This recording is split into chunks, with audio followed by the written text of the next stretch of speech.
মসজিদে আমি সর্বদা আল্লাহ বিধি ও ইসলামের আদর্শ অনুযায়ী মসজিদের সকল কার্যক্রম পরিচালনা করব।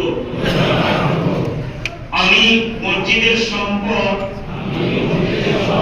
অর্থ ও দানকে আমার হিসেবে রক্ষা করব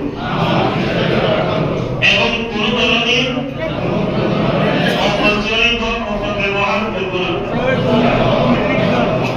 আমি মসজিদের ঐক্য,